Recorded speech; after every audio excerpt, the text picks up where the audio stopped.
It's MJ here. Welcome back to my channel. And for those who are new, welcome to Teach, Love, Shine. My name is MJ. I'm a retired teacher. I taught for 31 years in Prince George's County Public Schools, whoop, whoop. And I am here to share any kind of tips or strategies or anything to help our teachers stay in the profession because it's an awesome one. Well, we're at tip number 10. But before we start, Happy New Year! Did you see my confetti? Happy New Year! Did you guys enjoy your break? Did you get the relaxation and rejuvenation that you needed this time of school year? I hope you did. Now, you know, during this time with New Year's resolutions, we always talk about making New Year's resolutions during the new year.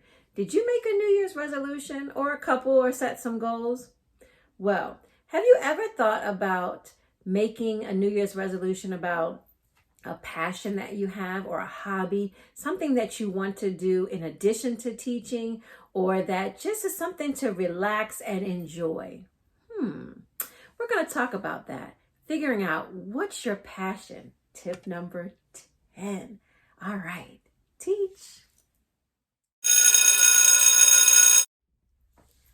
Now, teach. Now, number one, I want you to stay in the profession of teaching. Absolutely.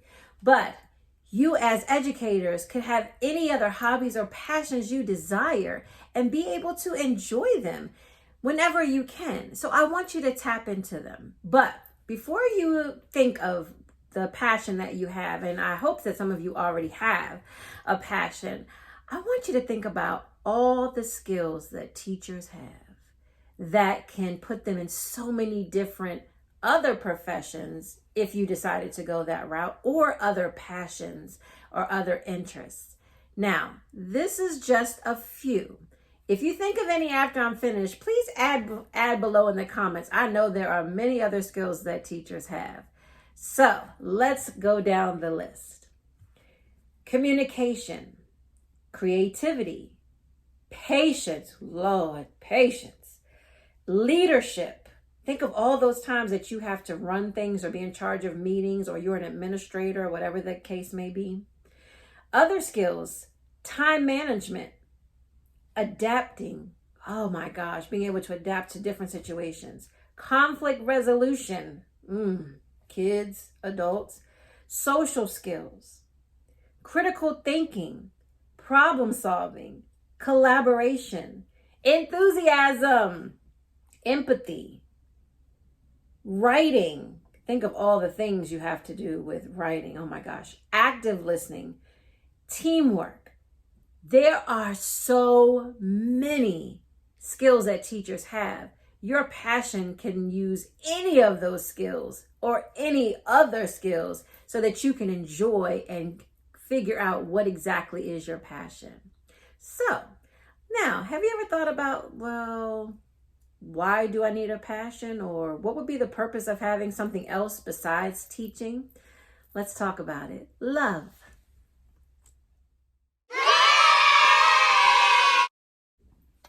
All right, love.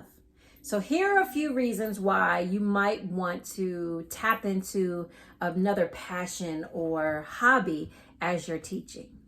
Now, see if these sound good to you. First, extra money. Do teachers need extra money, or what? Educators in general, do we need extra money? Yes. Maybe there's something that you can tap into that can help you make extra money, like a personal trainer or a baker. I don't know, whatever it could be that could help you make extra money. How about a reason would be to earn skills that can help you become a better teacher? So maybe you might tap into something that might help you in the classroom or help you in your school. You never know what could help you become the better version of yourself as a teacher. Okay? Another one, your passion. It could add to your resume. Maybe you learn a new skill or something that could add to your resume.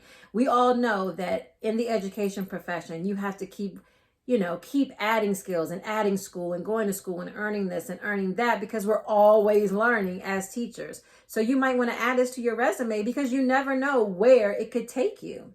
Doesn't hurt. How about something that will help you relax and just have fun? Oh my gosh, just fun.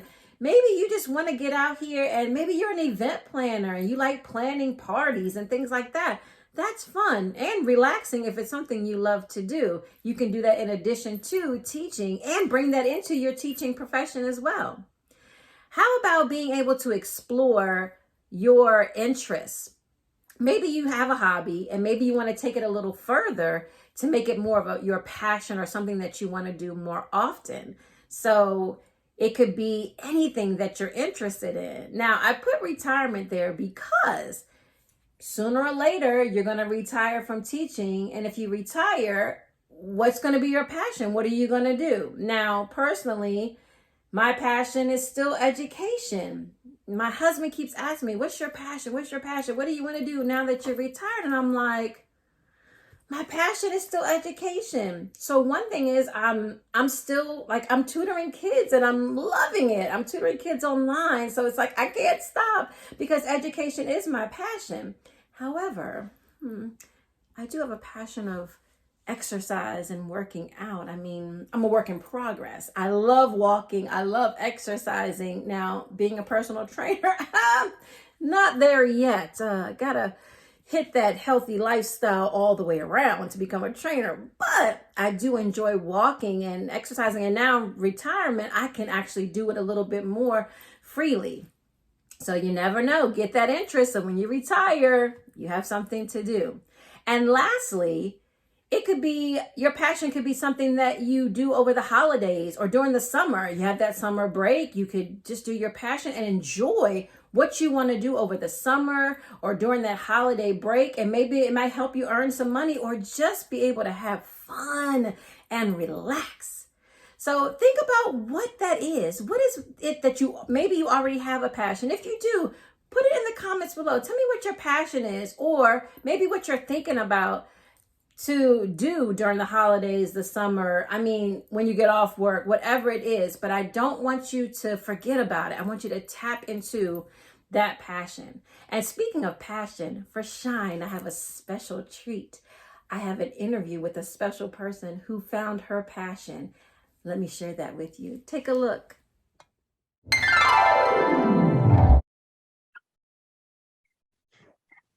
All right, you guys. So we were talking about passions. What's your passion? Even though education is your passion, do you have any other hobbies or passions other than education? So we have an interview today, like I said, we were going to have with a new author who wrote a book, which is part of her passion. So let me introduce to you Patricia Wheeler, who is actually, like I said, a brand new author, but my mom. Hello to the people. Hello. Hello, people. All right. So my mom wrote a book that you all can purchase. We'll talk about that at the end. But the book is called PAWS, Playful, Active, Wonderful, Surprising, the real life adventure of an ordinary family living with an extraordinary cat. So we'll have her talk about this later, but Ma, I know this was connected to your passion, but before we start talk about that, tell us some of your background. Give us some background about you. Oh, okay. Background as in like your careers, because we're talking about, teachers. So what's your background as far as careers are concerned? Okay. Well, let me first say I am happily retired. Let me just start off by saying that. But for 31 years, I worked in higher education. I worked at Bowie State University for 19 years, and there I was in different positions. And when I left Bowie, I was the dean of students, and then I went to work for the College of Southern Maryland because it was closer and some family things were going on. And so I worked at the College of Southern Maryland for 11 years and ended up being the dean of their Prince Frederick campus before I retired, and mostly dealing with students. I mean, that's kind of been my passion. After I retired, though, I went to work for Tri-County Youth Services Bureau, which is an agency in Waldorf that works with kids and young people. I was specifically working with them in their school-based program, which allowed me to work with kids, providing counseling and youth development. And I think I did that for, I don't know, maybe 15 years before COVID. And then once COVID hit, I was a little reluctant to go back into the schools like right away. So, but generally speaking, my whole career has been focused on students from kindergarten through college. And so that's kind of been my focus as far as my career. Okay, good. And that's good for our listeners who are mostly teachers. They can see that there's a wide range of working with students and different avenues, different ways to work with students. So that can maybe help some people find their passion too. Maybe other grade levels, other age levels, students, other ways to help students too. Well, absolutely. So, I don't mean to interrupt you, but I also taught, I also taught intermittently while doing that. So I enjoy teaching as well. Okay. So we talked about your new book, but what are some of your passions outside of, let's say, working with children? Watching Law and Order. I love to read, and of course, my family is my passion. I spend a lot of time with family. But generally speaking, just reading. I love to write, but it's just something that I do on the side. I never intended to be a publisher per se, to have a published book, but I do like to write. Sometimes write poems, but other than that, I'm just kind of enjoying being lazy. I do plan to volunteer at some point once I can get myself settled into, and it will be in a school, an elementary school for sure. So I do plan to do that. So I keep going back to the same passion, so working with kids. Yeah, and that's always that's one of the purpose of this channel is to keep people in education, keep teachers, to retain teachers so that we can help our scholars in any kind of way that we can.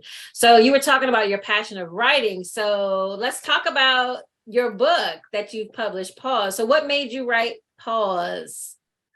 That's a good question. I don't know that I had a real reason for writing it, except that we suddenly had a kitten that we never necessarily asked for. And at the same time, my grandchildren were young. And so I thought, well, having a kitten around might help to maybe help them to be more compassionate and work with the animals or whatever. But in any case, Pepper he was just into everything.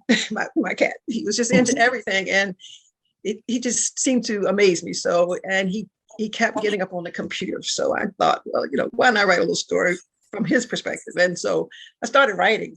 And the next thing I know, I have like 12 or 13 adventures of Pepper. So never intended to have it published, but it was just happenstance. It wasn't something that I planned. It was just something I was putting on paper, just through his perspective. So there you go. Well, yes. And Pepper was good for some good stories. He could give you some good stories without even trying. All right. So as far as like writing this book, like what message do you want to get across to others, like when they're reading the book, whether it's children, whether it's adults, or even like teachers reading to children, possibly? What message do you want to get across? Well, let's say that I never intended to have it published, but as I was reading the book to my nieces and nephews, it just seemed to be some lessons that you could relate to what Pepper was going through as a kitten who was taken from his home through no fault of his own and plumped down into a family that he just did not, from his perspective, did not think it was a good idea or that he had any choice in the matter. And so, there are a lot of, you can just read it for enjoyment. You can just, kids just laugh at it. But if you want to take it a little deeper, you can talk about Pepper and how he, first of all, animals are very, very smart, and we can learn a lot from animals. And they may not have feelings, but they have instincts. I don't know. Pepper just seemed to be an unusual cat, but I'm sure he wasn't that unusual. And that animals need to be treated fairly and kindly. And so, let's just take the first chapter, if you want to take the first chapter, where he's just taken from his home and he plopped down into our family. And he talks about how it's just unfair and he wanted to go back to his family. And so, you can use that story to talk to kids about, have you ever been in a situation where you felt like you didn't have a choice in that, or you were in a strange situation, and how did you handle it? How do you think Pepper handled it? Do you think you would handle it any different? Do you think you would love being in a strange place? So you can take it and kind of draw parallels to kids and to families. Then there's another chapter about him wanting to drink from a teacup, and he was persistent. He was persistent, and so you could talk to kids about being persistent, never giving up. So you can really use the book if you want to go deeper and use it as a way to relate to kids and some of the ways that they experience their own lives. One adventure was it's called Pepper Takes a Dive, where we thought he had died. And so there was all kinds of turmoil in the family because we thought he had drowned in the tub. And so he finally emerges, and we go through a whole range of emotions. And that's a way you could talk about, you were fearful, you felt guilty because quote unquote the grandchildren had a little bit to do with him being in the tub. So you can take it and go as deep as you want, or you could just read it for fun, and but what I plan to do is to use it and maybe volunteer to read to kids and talk about how their experiences may relate to his experience and what they can learn from how he handled it, and how would you handle it, how did you feel about it, and what would you do differently. So you can take it in that direction if you like. That wasn't necessarily my intention, but my background probably came through. Absolutely. So, from that perspective, I think it's instructional, but on the other hand, just read it for pleasure and just laugh.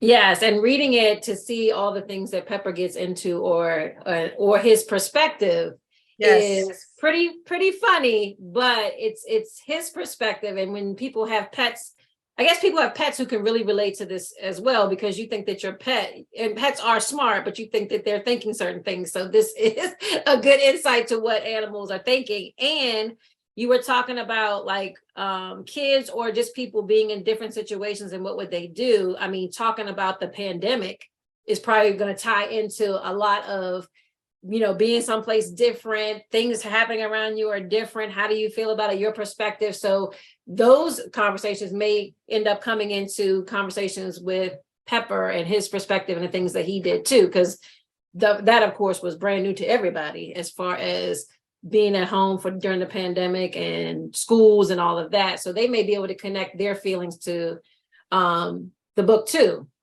depending on different parts of the book. So I know that because you're my mom, but I know that, you went to school for education, for teaching. And so we have a lot of teachers out here who are sometimes tired. They don't they don't have time to take care of themselves like they want, or they feel like they're just in the classroom teaching, and they don't have an outlet. So on this tip, we were talking about passion. So what would you say to a teacher who may be, or any educator, not just teachers, but any educator, anyone in the field who's a little nervous about doing something different in addition to what they're doing, or finding, an outlet other than teaching? What would you say to them if they're nervous about that, since you jumped out there and wrote your book? I would say, don't hesitate. I mean, I wrote the book, I guess like 2005 or something like that. But I was working full time at the time that I started writing it. I would say, don't wait. Don't wait to dabble in your passion or whatever it is that you want to do, and stick with it. I have to admit that I was fearful of getting it published because it was our personal family story, and I didn't know what appeal it would have to a broader audience. But I started getting feedback from people who were saying, you should publish the book. And so that's one of the reasons I jumped out there and did it. And it was a risk, and I'm not so sure I made the best decision. I'm happy I made that decision. Did. Yes, you did. Getting good feedback, but it was a journey to get to the point to actually contact the publisher and follow through on getting it published for a larger audience. And so my next hurdle will be to get it out there and to actually promote it, which yes, my husband and my children keep telling me to do. Yes, get it out there. But it's follow your passion, whatever it is, because your passion can certainly help someone else for sure, no matter what it is. But don't wait, do a little if that's, what you can do right now, but just don't lose yourself in your profession, so to speak. Just if there are other things that you like to do it now. Don't wait. Absolutely. Okay, so good. So tell my viewers, like, where can they get the book if they wanted to purchase the book now or later? If you want to purchase it now, call Melanie, Miss Johnson. So they can they can actually put a comment below. Absolutely. Yeah. If they want to order the book, just leave their name and a telephone number so I can touch base with them, and it may be that I can deliver. I do plan to put it on Amazon. I haven't taken that step just yet, but if you want it now, you can just contact me, and contact you first, and then you can contact me. So the book is $10, right? $10. It's $10, yeah. Yeah, $10 book, and she will autograph the book, give you a little message in your book. Absolutely. As well, personalize your book. I certainly do. Look forward to doing that. Yes. So if you want a copy of the book, you can put it in the comments below to let me know, and I will pass that on. So thank you, Mom. Can I just say one thing, please? Yes. Some people think that it's a book about cats, and it is not a book about cats. It's a cat book about people. When we talk about perspective, it's from a cat's perspective. It's not about cats per se, but it tells you a lot about the behaviors of cats. And so people who love cats love them. So, and we love Pepper. Right. Yes. Well, thank you. I appreciate you doing this interview. My first interview on Teach Love Shine. This is exciting. I have an author, so this is exciting for me. So I appreciate you coming in and doing the interview. I appreciate all your wisdom, all your years of experience to share with our viewers out here, because it's hard out here as an educator. So we want to make sure we keep our educators intact, and that they are enjoying life. And like you said, in addition to their profession. So thank you, Patricia Wheeler. We appreciate you. Thank you. And we'll get you back on here once you do some more things with the book. So we'll come back in and check back in with you. Okay, that's holding me accountable. So I look forward to it. Thank you, Ms. Johnson. All right, thank you. How did you like that interview? I'm so proud of my mom. She is my role model, my shero, who I look up to, and her following her passion and becoming a writer. Oh my gosh, I'm so proud of her. So please support as much as you can. I know she would really appreciate it, and you will, and some kids out here would definitely appreciate her story. So I thank you for joining me for tip number 10, finding that passion. And I'm going to get on that exercise thing and see if I can, I'm a personal trainer. Never know, extra money. We shall see. But don't forget to like, subscribe, and share. Please share with others to help anybody who is feeling like they don't want to stay in the teaching profession and they know they can. Give them a reason to actually stay in the profession. Thank you all so much. Please follow me on all my news, on my social media handles, TikTok, Instagram. I'll put them all in the link below. Thank you so much, you guys. Thank you for all you do. Teaching is great. You're great. I love you guys. See you next time. Bye.